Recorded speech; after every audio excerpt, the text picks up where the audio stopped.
इस असुरा मोल कंसेप्ट क्या चीज है भाई, जो बच्चों का खून पीता रहता है।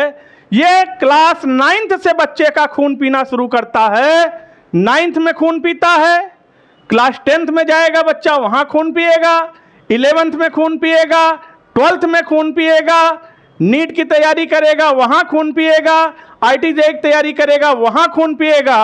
और ये खून पीते पीते इतना बलशाली हो जाता है कि देखो ये खौफनाक मंजर, एक मोल की वैल्यू को लिखने के लिए कितना जीरो लगाना पड़ता है। लेकिन याद रखिए बच्चों, जब तक आप इस मोल से डरते रहेंगे ये आपको डराता रहेगा, आपका खून पीना रहेगा। आज इस मोल का खून पी जाएंगे हम। और अगर आपने वीडियो को पूरा देख लिया तो आज के बाद मोल कॉन्सेप्ट का कोई क्वेश्चन आपका गलत नहीं होना चाहिए। देखिए, एक मोल होता है 6.02 इंटू 10 की पावर 23, और इसे सिस्टमैटिक लिखिए तो इसे लिखने के लिए 23 जीरो लगाना पड़ जाएगा। अगर हम बात करें कि मोल क्या है, तो mole is the measuring quantity, it is a fix number, it is a huge number. यानी अगर आप मार्केट में जाइए अंडे वाले के पास, वहां से बोलिए हमें 1 दर्जन अंडा चाहिए, तो वो आपको 12 अंडे देगा। लेकिन अगर उससे आप बोल दीजिए हमें 1 मोल अंडा चाहिए, तो इतना अंडे गिनते गिनते 20 साल गुजर जाएंगे और वो आपको अंडे नहीं दे पाएगा। इस मोल टर्म का इस्तेमाल सबसे पहले ओस्टवाल्ड ने किया था। कहते हैं आवागद्रो नंबर की वैल्यू होती है 1 मोल के बराबर, वो होता है 6.02 इंटू 10 की पावर 23। सारे रहस्य खोलेंगे मोल कॉन्सेप्ट के, तो आप लोग वीडियो को लाइक करिएगा, चैनल को सब्सक्राइब करिएगा, बेल आइकन प्रेस करिएगा और वीडियो को पूरा देखिएगा। बच्चों, जिस तरह से 1 दर्जन की वैल्यू, 1 दर्जन की एक फिक्स क्वांटिटी है, 12 क्वांटिटी को 12 को आप बोलते हो 1 दर्जन है, उसी तरह 1 मोल को आप बोलते हो ये 6.0 इंटू 10 की पावर 23 है। ये फिक्स नंबर है, ये मेजरिंग यूनिट होती है। यानी अगर हम बात करें तो मोल को 3 टर्म में मेजरली डिफाइन करेंगे। यानी अगर हम मोल की बात कर रहे हैं, मोल, तो इस मोल को 3 टर्म में डिफाइन कर रहे हैं। यानी कौन कौन से टर्म हैं, जरा ध्यान से समझिएगा। क्वांटिटी, क्वांटिटी, तो पहला टर्म है क्वांटिटी, दूसरा टर्म है वेट और तीसरा टर्म है वॉल्यूम। इन मेन 3 टर्म में हम मोल को डिफाइन करेंगे। यानी अगर हम बात करें क्वांटिटी की, तो 1 मोल होता है इक्वल टू 6.02 इंटू 10 की पावर 23 पार्टिकल के या क्वांटिटी के, जिसका भी आप ले रहे हैं। ठीक, अगर हम वेट की बात करें तो 1 मोल बराबर होता है मोलर मास के, मोलर मास के बराबर होता है। यानी 1 mole is equal to molar mass, यानी कंपाउंड का जो मोलर मास है वो 1 मोल के बराबर हमेशा होता है। मान लीजिए 1 मोल सोडियम है तो इसके मोलर मास के बराबर हो जाएगा, यानी 23 ग्राम सोडियम। 23 ग्राम सोडियम का मतलब कितना है, 1 मोल सोडियम। अगर हम वॉल्यूम की बात करें तो 1 मोल होता है 22.4 लीटर के बराबर। देखिएगा, क्वांटिटी में 1 मोल बराबर होता है 6.02 इंटू 10 की पावर 23 के। कोई भी पार्टिकल हो सकता है, एटम हो सकता है, आयन हो सकता है, मॉलिक्यूल हो सकता है। अगर हम वेट की बात करें तो जो मास होगा, मोलर मास होगा, वो मोलर मास 1 मोल के बराबर हमेशा होता है। अगर हम वॉल्यूम की बात करें तो 1 मोल का वॉल्यूम फिक्स होता है एसटीपी पर 22.4 लीटर। अब न्यूमेरिकल को कैसे सॉल्व करेंगे, क्वेश्चन को कैसे डील करेंगे, देखिएगा। हमारे पास है मोल, हमारे पास है ग्राम वेट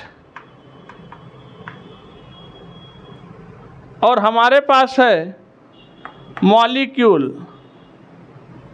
राइट, समझिएगा। अब अगर मोल से आप निकाल रहे हैं ग्राम वेट, तो मल्टीप्लाई करना पड़ेगा मॉलिक्यूलर वेट से, याद रखिएगा। और अगर ग्राम वेट से आप निकाल रहे हैं मोल, तो फिर इसी से डिवाइड करना पड़ेगा मॉलिक्यूलर वेट से। और अगर मोल से आप निकाल रहे हैं मॉलिक्यूल, तो मल्टीप्लाई करना होगा 6.02 इंटू 10⁻23 से। और अगर आप मॉलिक्यूल से निकाल रहे हैं मोल, तो इसी नंबर से आपको डिवाइड करना पड़ेगा, यानी 6.02 इंटू 10⁻23। और यही चीज़ एक टर्म और ले लें, वॉल्यूम। तो ध्यान रखिएगा, अगर आप मोल से निकाल रहे हैं वॉल्यूम, तो इसमें मल्टीप्लाई करना होगा 22.4 लीटर से। और अगर वॉल्यूम से निकाल रहे हैं नंबर ऑफ मोल, तो फिर से डिवाइड करना पड़ेगा 22.4 लीटर से। तो ध्यान रखेंगे कैसे क्वेश्चन को डील करेंगे, बस इन चीज़ों को याद रखेंगे, न्यूमेरिकल फटाफट होगा। अब इस क्वेश्चन को सॉल्व करेंगे बच्चों। क्वेश्चन क्या है, which has maximum number of atom. 24 gram carbon, 56 gram iron, 27 gram aluminium, 108 gram silver. पूछ रहे हैं किसमें मैक्सिमम नंबर ऑफ एटम होंगे। तो हमेशा याद रखिएगा, जिसके मोल ज़्यादा होंगे उसके एटम ज़्यादा होंगे, उसके मॉलिक्यूल भी ज़्यादा होंगे। यानी अगर हमें ये पता चल जाए किसके मोल ज़्यादा हैं, तो हमें ये बात भी पता चल जाएगा किसके एटम ज़्यादा हैं। जिसके मोल ज़्यादा उसके अंदर एटम भी ज़्यादा। और मोल निकालने के लिए तो अपने पास टेक्निक है ही। मोल कैसे निकालते थे, वेट अपॉन मॉलिक्यूलर वेट, यानी मोलर मास। देखिएगा, तो वेट पता है, यहाँ से 24 मॉलिक्यूलर वेट तो दिया है, तो 12 दूनी 24, 2 मोल आ गया पहले में। 56 ग्राम आयरन, तो 56 मॉलिक्यूलर वेट भी कितना है, एटॉमिक वेट है, तो कितना आ गया 1 मोल। एटम है तो एटॉमिक वेट, मॉलिक्यूल तो मॉलिक्यूलर वेट। 27 ग्राम ऑफ, यानी 27 अपॉन इसका एटॉमिक वेट भी 27 है, 1 मोल। सिल्वर का 108 ग्राम सिल्वर दे दिए भैया, और इसका एटॉमिक वेट भी 108 है, तो कितने मोल आ गए, 1 मोल। देखिए, तो सबसे ज़्यादा मोल किस में आ रहा है, कार्बन में। इसमें 2 मोल है, बाकी के 1 मोल है। तो अगर इसका मोल ज़्यादा है तो इसके अंदर एटम भी ज़्यादा है। तो which option is correct, first is correct. देखिएगा, फटाफट निकालते हैं मोल के क्वेश्चन को। तो आइए बच्चों, नेक्स्ट क्वेश्चन है, the largest number of molecule is in. इस बार पूछ रहा है कि किसमें लार्जेस्ट नंबर ऑफ मॉलिक्यूल है, यानी सबसे ज़्यादा मॉलिक्यूल किसमें है। तो फिर से बात याद रखिएगा, जिसका मोल ज़्यादा होगा उसके अंदर एटम ज़्यादा होगा और उसके अंदर मॉलिक्यूल भी ज़्यादा होगा। यानी इस क्वेश्चन में अगर ये पता चल जाए कि किसके मॉलिक्यूल ज़्यादा हैं, तो हम आसानी से निकाल लेंगे मोल, और मोल पता चल जाएगा तो मॉलिक्यूल पता चल जाएगा। यानी 36 gram of water, 28 gram of carbon monoxide, 46 gram of ethyl alcohol and 54 gram of N2O5 nitrogen pentoxide. यहाँ पर वेट नहीं दिया गया है, वेट हम आपको बता देते हैं। वाटर का मॉलिक्यूलर वेट कितना होता है 18, CO का 28, इथाइल अल्कोहल का होता है 46 और N2O5 का होता है 108।